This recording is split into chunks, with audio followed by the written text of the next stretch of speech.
ನಮಸ್ತೆ ಎಲ್ರಿಗೂ, welcome back to my new vlog. I hope ಎಲ್ಲರೂ ಚೆನ್ನಾಗಿದ್ದೀರಾ ಅಂತ ಅಂದ್ಕೊಂಡು ಈ ವಿಡಿಯೋ ಸ್ಟಾರ್ಟ್ ಮಾಡ್ತಾ ಇದ್ದೀನಿ. ಇದು ಹಾಸ್ಪಿಟಲ್ ಪಾರ್ಟ್ 3 ವ್ಲಾಗ್ ಆಗಿರುತ್ತೆ.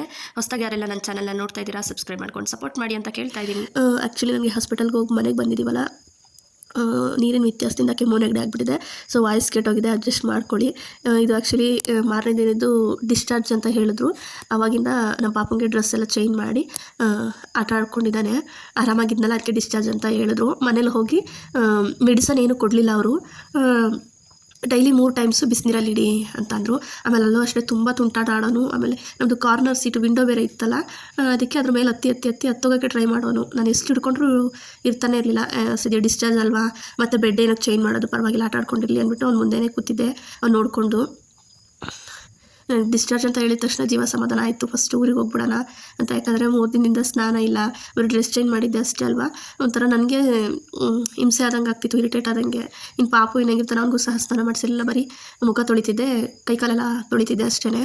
ಡಾಕ್ಟ್ರುಗಳು ಮಾತ್ರ ಪ್ರತಿದಿನ ಬೆಳಗ್ಗೆ ಸಂಜೆ ಬಂದೇ ಬರೋರು. ಮತ್ತು ಸಿಸ್ಟ್ರು ಅಲ್ಲಿ ಯಾವಾಗಲೂ ಇದ್ದೇ ಇರ್ತಾರೆ. ಆಮೇಲೆ ಏನಂತಾರೆ, ಡ್ಯೂಟಿ ಡಾಕ್ಟ್ರುಗಳು ಅಷ್ಟೇ ಅವಾಗವಾಗ ಬಂದು ಹೋಗಿ ಏನು ಎತ್ತ ಅಂತೆಲ್ಲ ನೋಡ್ಕೊಂಡು ಹೋಗೋರು, ಕೇಳೋರು. ಆಪ್ರೇಷನ್ ಮುಂಚೆನೂ ಅಷ್ಟೇ, ಆಪ್ರೇಷನ್ ಆದಮೇಲೂ ಅಷ್ಟೇ. ಆಮೇಲೆ ಡಿಸ್ಚಾರ್ಜ್ ಆಗಬೇಕಾದ್ರೂ ಅಷ್ಟೇ ಬೆಳಗ್ಗೆ ಬಂದು ಎಲ್ಲ ನೋಡಿ, ಪಾಪುದು ಎಲ್ಲ ನೋಡಿ. ಡೈಲಿ ಮೆಡಿಸನ್ ಏನು ಬೇಡ, ದಿನಕ್ಕೆ 3 ಸಲ ಬಿಸಿನೀರಲ್ಲಿ ಒಂದು 5 ನಿಮಿಷನೋ ಇಲ್ಲ 2 ನಿಮಿಷ ಕೂರಿಸಿದ್ರೆ ಸಾಕು. ಅಂದರೆ ನೀರಾಗಿರೋಕ್ಕೆ ಬಿಡಬೇಡಿ, ಡ್ರೈ ಆಗಿ ಕ್ಲೀನಾಗೆಲ್ಲ ಒರೆಸಿ ಡ್ರೈ ಇರಬೇಕಾ ಜಾಗ ಯಾವಾಗಲೂ ಅಂತ ಅಂದರು.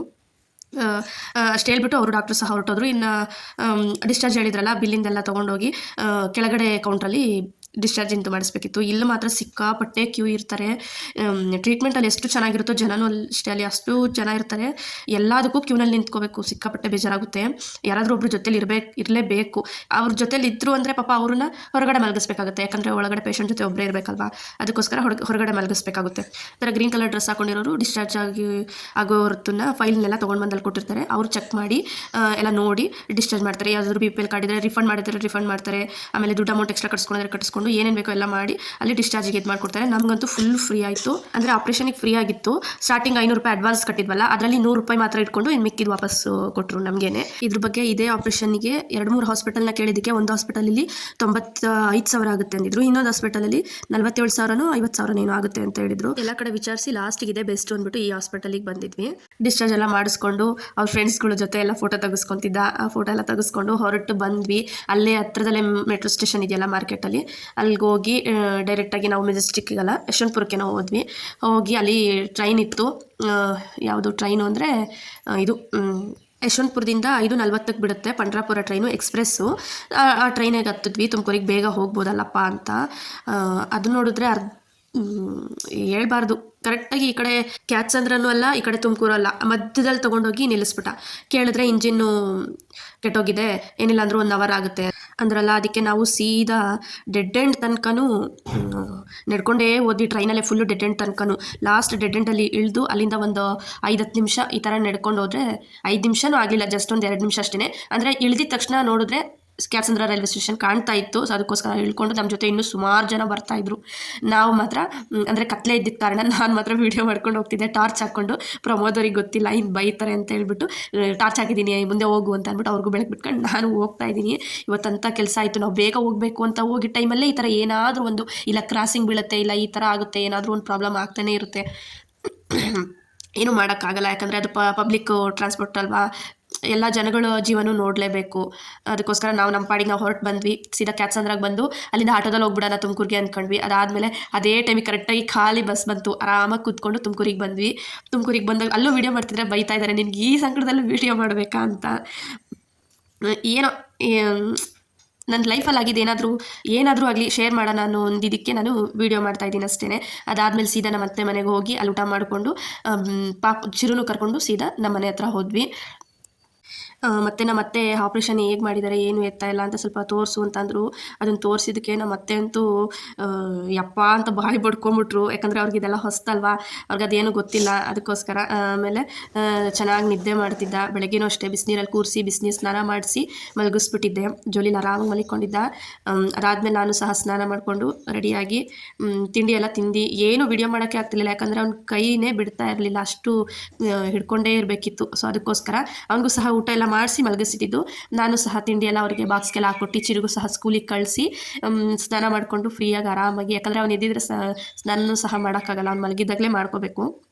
ಮಾಡಿಕೊಂಡು ನಾನು ಸಹ ಊಟ ಮಾಡಿ ಸ್ವಲ್ಪ ಹೊತ್ತು ರೆಸ್ಟ್ ಮಾಡೋಣ ಅಂತ ಬೇಗ ಬೇಗ ಕೆಲಸ ಎಲ್ಲ ಮಾಡ್ಕೊಂಬಿಡೋಣ ಅಂತ ಮಾಡ್ಕೊತಾ ಇದ್ದೆ. ಕೆಲಸ ಎಲ್ಲ ಮುಗಿಸಿ ಅಷ್ಟೊತ್ತಿಗೆ ಕೂದಲು ಸಹ ಒಣಗಿತ್ತು. ನಾವು ಎಲ್ಲೇ ಹೊರಗಡೆ ಹೋದರೂ ಮನೆಗೆ ಬಂದು ಸ್ನಾನ ಮಾಡಿ ವಿಭೂತಿ ಇಟ್ಕೊಂಡು ದೇವ್ರಿಗೊಂದು ಉದ್ಗಡ್ಡಿ ಹಚ್ಬಿಟ್ರೆ ನಿರಾಳ ಅನ್ನಿಸ್ಬಿಡುತ್ತೆ ಮನಸ್ಸಂತೂ. ನಾನು ಮಾತ್ರ ನಾನು ದೀಪ ಹಚ್ಚಲಿಲ್ಲ ಅಂದರೂ ಪರವಾಗಿಲ್ಲ, ಉದ್ಗಡ್ಡಿ ಮಾತ್ರ ಬೆಳಗ್ಗೆ ಬೆಳಗ್ತೀನಿ.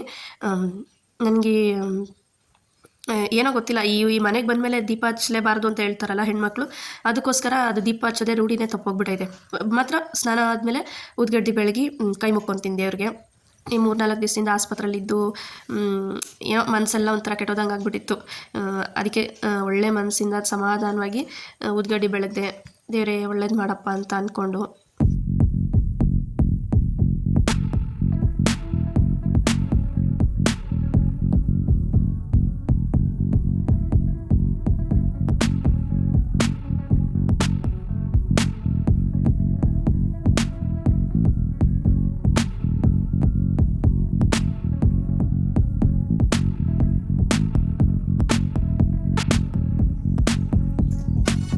ನೆಮ್ಮದಿಯಾಗಿ ಉದ್ಗಡ್ಡಿ ಎಲ್ಲ ಬೆಳೆದೆ. ಪೂಜೆ ಮಾಡಾದಮೇಲೆ ನಮ್ಮ ಅತ್ತೆ ನೋಡಿ ನಾನಿಲ್ಲ ಅಂತ ಅಂದ್ಬಿಟ್ಟು ಅವರೇ ಬಂದು ಸಗಣಿ ಬೊಗಳೆಲ್ಲ ಹಾಕಿ ರಂಗೋಲಿ ಎಲ್ಲ ಹಾಕಿ ಇವತ್ತು ಶುಕ್ರವಾರಕ್ಕೆ ರೆಡಿ ಮಾಡಿಟ್ಟು ಹೋಗಿದ್ದರು. ನಾವೇನು ಮಾಡಲಿಲ್ಲ, ದೇವ್ರ ದೀಪ ಹಚ್ಚಿ ಪ್ರಮೋದವರು ಕೆಲ್ಸಕ್ಕೆ ಹೋದ್ರಲ್ಲ, ನನಗೆ ಕೆಲಸ ಏನೂ ಇರಲಿಲ್ಲ, ಆರಾಮಾಗಿ ಪಾಪನ ನೋಡ್ಕೊಂಡಿದ್ದೆ.